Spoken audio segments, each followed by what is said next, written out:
นางสวดมนต์ยกคายอ้ออยู่หลังเวทีอยู่ดีๆก็มีคนมาตามหาบอกว่าเป็นผู้ใหญ่บ้านอยากพบน้องอาอายสกุลพรโอ้โหคนอื่นค่อยบ่ว่าหยังขนาดผู้ใหญ่บ้านก็ยังติดอกติดใจการร้องการรำการทำการแสดงของอาอายสกุลพรทักทายสวัสดี FC แฟนคลับทุกท่านที่เคารพและนับถือเป็นอย่างสูงมาพบมาพ่ออีกแล้วกับเจเบาลาวคนนี้คนเก่าคนเดิมติดตามกันอย่างใกล้ชิดชีวิตการเป็นหมอลำของศิลปินตัวน้อยๆลูกสาวของพ่อแม่เนาะอาอายสกุลพรลูกสาวของนกพงศกรแห่งเสียงวีหกค่ำคืนที่ผ่านมามีหลายร้อยเรื่องที่เกิดขึ้นให้พวกเขาได้ซื่นได้ชมให้พวกเขาได้ติดตามการเคลื่อนไหวของอาอายเนาะมื้อวันนี้ก็มีอีกเรื่องราวเรื่องหนึ่งที่ค่อยเห็นแล้วอยากจะมานำเสนอให้บรรดา FC แฟนคลับได้รับได้ฮู้ถึงความดังถึงความปังถึงความมีมนต์เสน่ห์อยู่ในโตของอาอายสกุลพรบ่ว่าจะไปจอกใดเจใดก็มี FC แฟนคลับซอกหาตามหาแม้กระทั่งนั่งสวดมนต์นั่งไหว้พระก็ยังมีคนตามหาเอาเงินมายัดใส่มือให้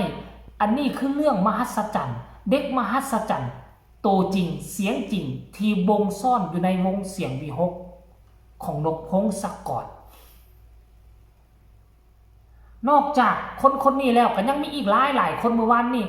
พ่อเจ้าภาพแม่เจ้าภาพญาติพี่น้องเจ้าภาพซอกหาเนาะก็ยังมี FC แฟนคลับหลายคนหาของนั่นหาของนี่มาฝากมาต้อนมากอดมาหอมซึ่งปีที่ผ่านมามีบ่มีแต่มันแตกต่างจากปีนี้น้องก็ใหญ่เป็นหุ่นก็ใหญ่ซ้ำเป็นสาวน้อยแล้วการวางโตการวางโตมีสัมมาคารวะนอบน้อมถ่อมตนเป็นคนสุขุมบ่ละเวิกบ่ละวากบ่กระโตกบ่กระตากเป็นแบบนี้เฮ็ดให้ FC แฟนคลับแฮงฮักอาอายหลายขึ้นแม้ทุกคนแม้โอ้ค่อยมาสังเกตเบิ่งยิ่งใหญ่ขึ้นซำใดอาอายสกุลพรยิ่งสุขุมขึ้นซำนั่นยิ่งอยู่เป็นค่อยเบิ่งแล้วได้ไผก็สิได้พอนกพงศกรมาเต็มล่ะพอนกพงศกรก็บ่แท้บ่ว่าบ่อันนั้นใดบ่กระเติกบ่กระตากอยู่แบบเลื่อมคือบ่มีหยังเกิดขึ้นถ้าบ่นักหนาสากันจะบ่ออกมาโพสต์เคลื่อนไหวจะบ่โป่งๆปังๆคือผู้อื่นน่ะนะอาอายก็เช่นเดียวกันแล้วเวลา FC แฟนคลับมาหาซื้อข้าวซื้อของมาหาคือน้องนอบน้อมถ่อมตนมากคือนอบน้อมถ่อมตน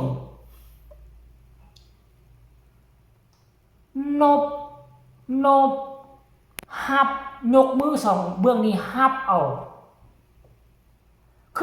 คือเบื้องรูปนี่แหละค่อยคิดพ่อตอนสมัย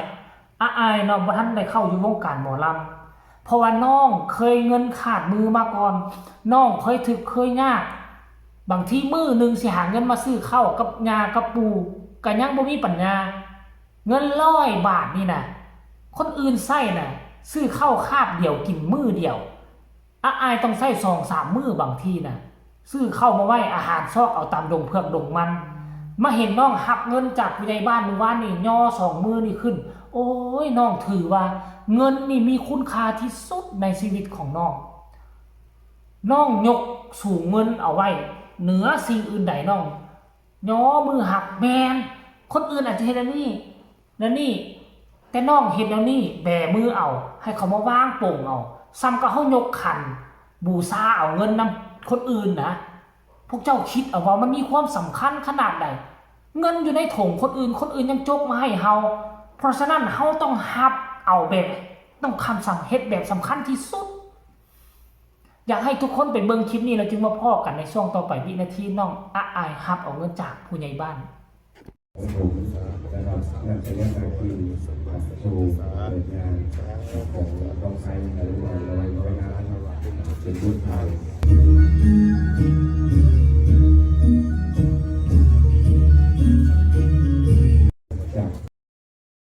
มีเสียงกระโมนแน่ลูกสาวแม่จะหัวคำใช่ไหมพยาบาลเด้อพยาบาลผู้หา บ้านทับสว่างอีกว่าค่ะ ครับเนี่ย ค่ะจำเด้อมาทักสว่างคูหาได้พอพยาบาลติดละอ้อถ้าได้ออกจากค่ายอ้อนี่ละยึดวันละวันละ เห็นบ่ทุกคนคลิปแรกก็เป็นคลิปกำลังนั่งยกย่อคูอยู่ที่หลังเวทีและคลิปต่อมาก็จะเห็นคลิปที่ทั้งผู้ใหญ่บ้านที่นี่บ่มีไผฮู้ได้มีผู้ชายคนหนึ่งจอยสูงใส่เสื้อจากชนะสีดำๆมาหาถามหาอายก็ยังนั่งอยู่หม้องเก่าหม้องที่ยกย่อคูนั่นแหละยังนั่งอยู่หม้องเก่าอยู่เพิ่นก็บอกว่าผู้ใหญ่บ้านเด้อผู้ใหญ่บ้านหมู่ห้าม่องที่ไปแสดงเมื่อวานนี่เนาะเพิ่นเป็นผู้ใหญ่บ้าน โอ้โหมาธรรมดานะเอามาไล่มาให้ตั้งใจเอามาไล่มาให้แล้วก็จากไปซื่อๆฮู้ก็บ่ได้ทายน้ำกันซ้ำบ่โอ้ยเนาะมีแต่คนเมตตามีแต่คนกรุณามีแต่คนสงสารอายสกุลพรชีวิตพลิกผันจากหน้ามือเป็นหลังมืออันบูฮานเขาว่ามันมีความจริงอีหลีเนาะชีวิตของคนเฮานี่น่ะคันบ่ซั่นบูฮานเพิ่นบ่เว้าชีวิตมีการพลิกผันมีขึ้นแล้วก็มีลงช่วงนี้ชีวิตกำลังขึ้นได้มาจงฮักจงหอมเงินคำกำแก้วมันหายากบ่แม่นว่าเห็นเฮาได้มาไล่ทุกมื้อเฮาได้มาไล่ทุกคืนสิกินบ่เลยเซเมาคือบ่อื่นกินทิ่มกินขว้างไปบาดฮอดมื้อที่เฮาตกต่ำมาน่ะเงินมันหายากเฮาคนควยเฮาบุกบืนที่หามันก็หาบ่ได้เลยทุกคนเพราะฉะนั้นอายเฮ็ดแบบนี้มันถูกต้องที่สุดแล้ววิธีหักเงินแตกต่างจากผู้อื่นน้องก็นั่งลงไหนนั่งลงคุกเข่าซั่นพุ่นแล้วก็ย่อมือยกเอาผู้หลักผู้ใหญ่มีสัมมาคารวะเป็นแบบอย่างที่ดีให้สังคมได้ 100% มีลูกบอกลูกมีหลานสอนหลานผู้ใดเป็น FC ของเสียงวิหก FC ของน้องอายสกุลพรควรให้เบิ่งแบบนี้เอาเป็นแบบอย่างเด็กน้อยอายุ13 ปีเพอลูกทุกท่านที่มาเบิ่งอยู่นี่นะ15 ปีก็ยังบ่ฮู้จักความซ้ำอายุบรรลุนิติภาวะอะไร18 ปีก็ยังสู้อายบ่ได้ซ้ำใดทุกคนเพราะฉะนั้นเด็กน้อยที่มีสัมมาคารวะเดินถูกต้องลองแม่นทางขนาดนี้พวกเฮากับพากันพากันโอบอ้อมเอาลูกสาวคนนี้แน่ช่วยกันประคับประคองพักดันให้น้องมีชื่อเสียงโด่งดังขึ้นไปกว่านี้เงินคำกำแก้วที่พ่อแม่มอบให้อายบ่ได้เอาไปใช้แบบสุรุ่ยสุร่ายซื้อเฮือนซื้อที่ดินเอาไว้ซื้อสิ่งที่จำเป็นต่อชีวิตทั้งนั้นเด็กคนนี้สมควรแก่การสนับสนุนเด้อ FC แฟนคลับเนาะเอาคลิปนี้ก็จีบ่เล่าฝากฝังเอาไว้สำหรับอีกคลิปนึงก็แล้วกันฝากทุกคนกดไลค์กดแชร์กดติดตามไว้แน่เพื่อจะบ่พลาดคลิปแบบนี้ตลอดไปที่สำคัญอย่ากดข้ามโฆษณาพบกันใหม่ในคลิปหน้าสำหรับคลิปนี้เจบ่เล่าขอกล่าวคำว่าสบายดีจะไปเกือเป็ดเกือไก่พดส่วนพักและจึงมาพอกันเรื่องต่อไปคือเรื่องอีหยังกันแล้วกัน